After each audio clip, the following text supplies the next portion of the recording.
All right, let's clap it up for Stella, OriA, and Felipe.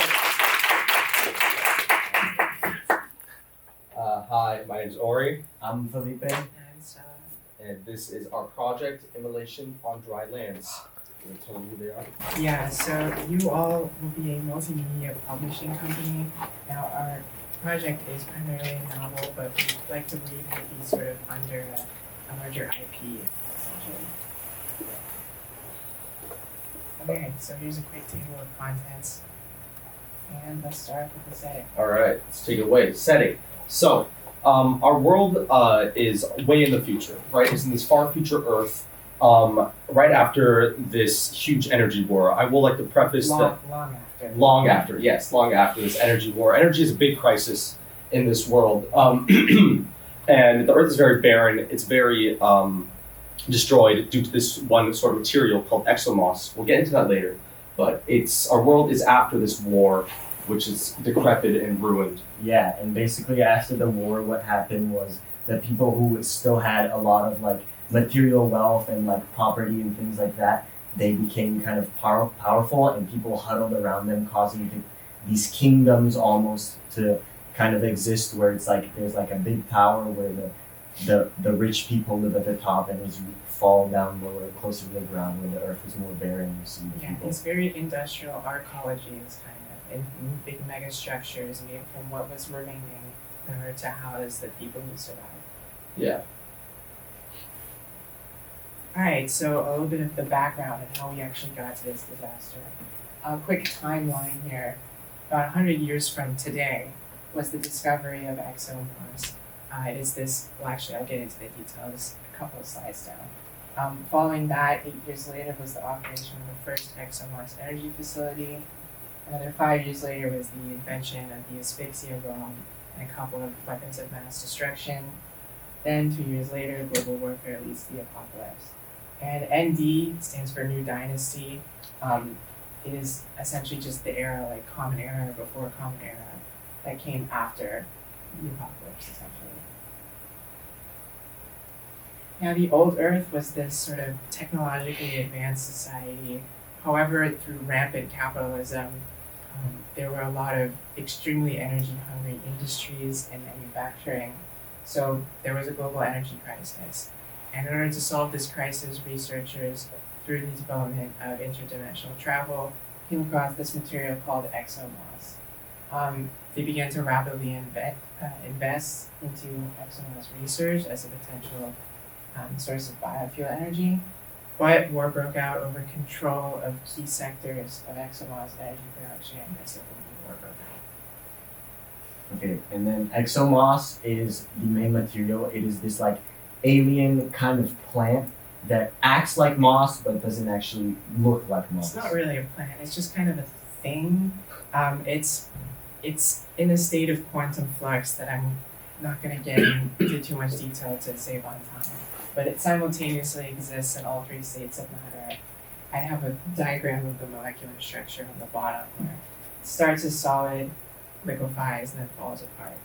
And it reproduces through exposure to oxygen and hydrogen, the two main, obviously, materials that make up water, which is how it contributed to the downfall of the Earth, as it rapidly spread like an invasive plant, eating up pretty much every piece of biological matter because of its extreme hunger for hydroxides. A little bit more about exomoss. Its rampant use was because of its powerful energy source. It is very, very heavy and strong if used correctly. And it was basically harvested by these higher ups and multiple people, which led into that war of energy. Yeah. Stuff. And on the right are a couple of inspirations of real world materials to give a sense of what it might look like.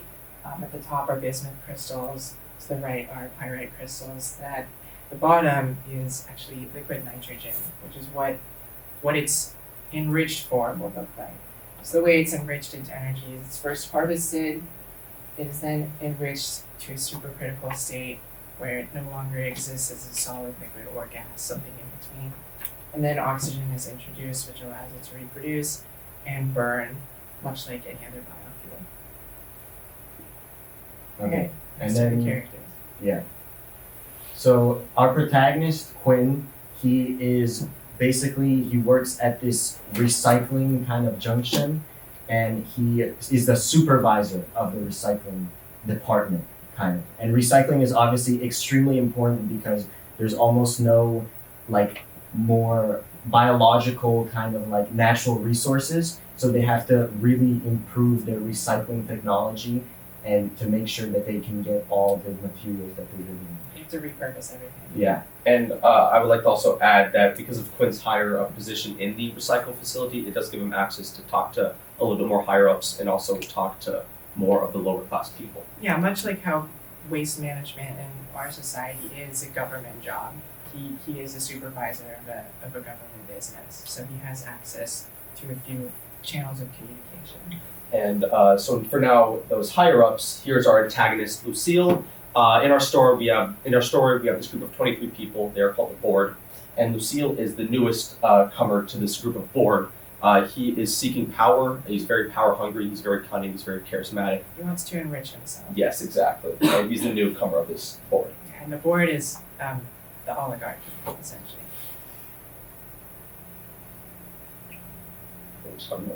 Okay, so here are our two side characters. They are both close with Quinn. I'll start with Flint. First of all, Flint is on the lowest class of this social hierarchy. His family was part of a group called the Parched, which were the people that were affected by the exomoss. We call them the Parched because the exomoss obviously is very hungry for oxygen. We'll get there. Exactly. Yeah. So that's Flint. Now Scarlet comes from a way higher up position and Middle class. middle class. You want to talk about Scarlet? Sure. Scarlet, for all intents and purposes, is kind of the middle class. She is part of a group known as the contractors, which are people hired by the board for, I guess, less government managerial work. So those are the people like the secret police or anybody who does the dirty work of the board, essentially, is a contractor. And her whole narrative throughout this story is sort of struggling to understand, or struggling to, I guess, parse whether she wants to maintain the status quo as someone of a slightly higher social status, that has allowed her to maintain a bit of wealth and prosperity, or if she wants to see, the class that Quinn and Flint exist in, the lower class, the working class, to be lifted up.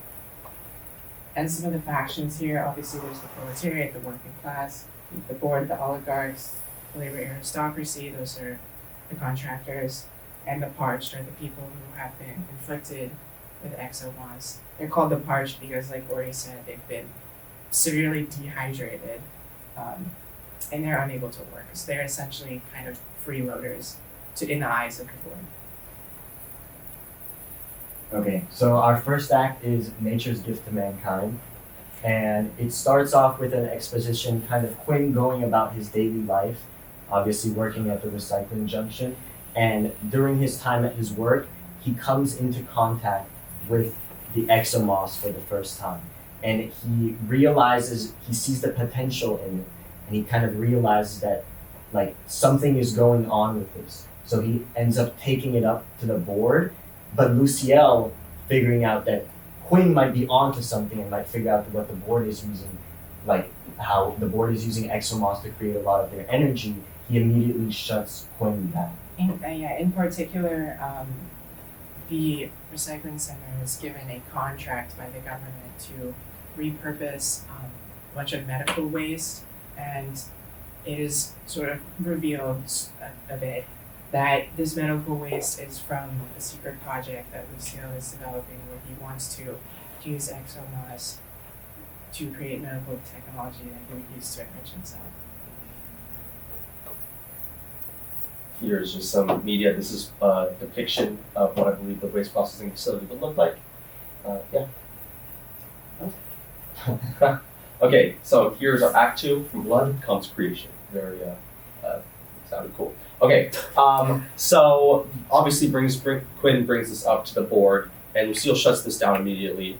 This kind of begins. This is basically the inciting incident of our story. This begins Quinn's, kind of questioning what is the board really doing and whatever. And with his newfound knowledge of this exomoss, he starts doing his own research. He starts figuring out what is this used for, what can I use this for, and eventually he has a breakthrough when he's one day with Flint and Scarlet doing research on this. he figures out the potential for energy with this Well, exomoss. just to add, Flint and Scarlet were given a separate contract where they were instructed to reprocess some reclaimed laboratory materials from an old society ruin, which had research documents pertaining to the energy refinement process in ExoMoss. Yes. Yeah, and then right after that, Quinn kind of starts establishing, like, he starts giving out, using this ExoMoss to create energy generators and kind of establishing this self-sufficiency within the working class, having them not rely on the board so much for resources and kind of having them create their own energy and things like that. Yeah, and at this time, he also starts to see himself as a bit of a working class hero, which gives him a popularity boost, but also inflates his ego a little bit. And as this is happening in the background, Lucille is gaining information from Scarlet and all the other people that are telling him about this. And he eventually, obviously, he wants to keep his power. He wants to figure out a way to make sure all this gets shut down. And he manipulates the board and convinces them through certain ways to declare himself temporary dictator. Yeah, in particular, the board's function is to maintain the status quo. They want to make sure there isn't change and that there isn't a huge upheaval of society. So Lucille, in order to get himself in a position to become temporary dictator, he stages an event that is essentially a sabotage of one of the generators that Quinn has set up. It blows up, it kills a sizable chunk of a neighborhood in one of the working class neighborhoods. And so he uses this to sort of say, look, there are riots happening. You need to grant me emergency powers so that I can bring everything back to control. And that also just creates more, separation between the working class if they would support Quinn or, the board. There's friction now because people don't know whether Quinn's tech is faulty. And here's what they generated. And then we have our Act 3, the Martyr and the Monarch. And here's some No media, spoilers. but we can't tell you exactly what it is. Guillotine, I see. OMG. Did you just say guillotine? But It's not guillotine. It's guillotine, bro. Same thing. Okay. correct. Alright, our Reflection. So I think we definitely enjoyed being able to create our own world. And something that was really cool was as we were kind of building out the characters, we kind of we already had a general plot line. And as we built the characters, we kind of tied in why our plot line was the way it was. We kind of used characters' motivations to kind of tie all those strings together. And we kind of watched the story unveil on its own, which was really cool. Yeah, I mean, we had a bunch of these details of different parts of the world, the ways the government worked, the ways different jobs were organized, the interactions between different parts of society, and the characters themselves are how we ended up tying things together. So as we fleshed out our characters, we started to be able to connect, this is how this job relates to this job, and how this part of the government relates to this function. Being able to see stuff meet at a point and develop into this blossoming narrative was, I guess, kind of one of the memorable moments we had. Okay, and some of our inspirations, obviously theoretical science, but with ExoMoss, I did a lot of service level research on some theoretical physics and quantum technology to sort of build out this, I guess, kind of interesting twist on the sort of energy crisis apocalypse idea that has been decently common throughout sci-fi. And then obviously a lot of the commentary on capitalism in class comes from, the writings of Karl Marx, Das Kapital, the Communist Manifesto, sort of examining class dynamics, class consciousness, the interactions between the wealthy and the poor. Okay, so here are our takeaways. Really, we kind of went over this, but at least for me, mainly this project was to really just think about what would this sort of society look like that was, fully just taken away of all these resources. And it was very nice to see that all build out. And how does fascism like that even spread? How do you have this government, connect and work with these lower class people? Sort of, yeah. I mean, especially how do people view sudden seizure of power as permissible? And that's through how does fascism spread? Okay, let's maybe leave a little bit of room for some Q&A, just because we're a little short on time. You're almost at the full 15-minute window here, so let's hear from the audience. A few comments. What color is ExoMoss? It's kind of an iridescent color. It's not really supposed to have a color because it's always in flux. So Lucille, is that the name of the board? So Yeah. You said they're like the newest member. Why would they be given the like? Well, they're not immediately given like power. It's like they're very charming and charismatic, but they're also very manipulative. Like they use a lot of like underhand tactics, like threats and things like that, to kind of make their way around the board. It's not like when they're first put in the board, they're obviously a new member. People are not trusting, but through those kind of tactics, they earn their way up to the top. It's a slow burn. I mean, think of real fascist figures, people like Benito Mussolini, Adolf Hitler. I mean, even Donald Trump now. People who use their charisma in order to get into positions of power and then seize it. Go ahead. How did you find who inspired pictures of the characters? I spent way too much time last night in a program called Character Creator. It's this software that's actually used in a lot of animation studios. And it's very much just like a 3D modeling software, but it's specifically built for the purpose of making characters. So you can browse a bunch of assets for like clothing, and you can tweak parameters about the body and stuff. I think You guys kind of touched on this, but like, how does the exomoss affect the people who are like infected by it?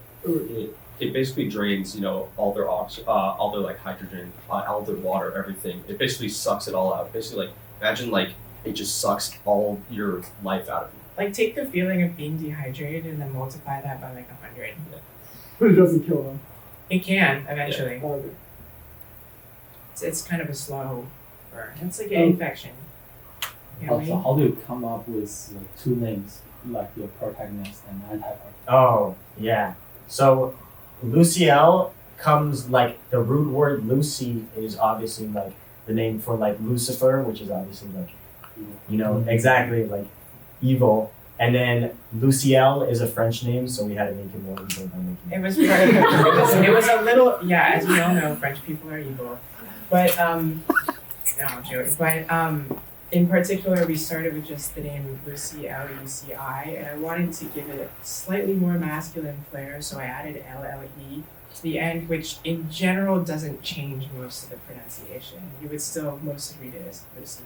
Yeah, and then Quinn is just like a medieval name for like someone who's a leader, but also for someone who is like in the working class.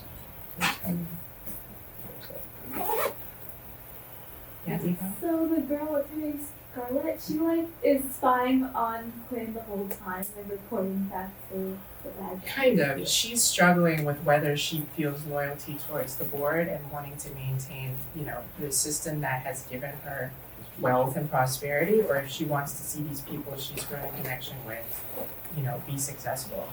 And so she isn't necessarily spying so much as she is the incident which gets Lucille to know about these generators is that she submits an anonymous report. And she's too afraid to face the board directly, but she also feels as though this is kind of her traitor moment in a sense. It's a very, very, very compelling, complex story and world that you built out. There's so much, like I have all these notes, and I wish I had time to talk about all of it. But I do want to just allow a couple minutes for shout outs if you guys would be okay with that, because we had a few more presentations.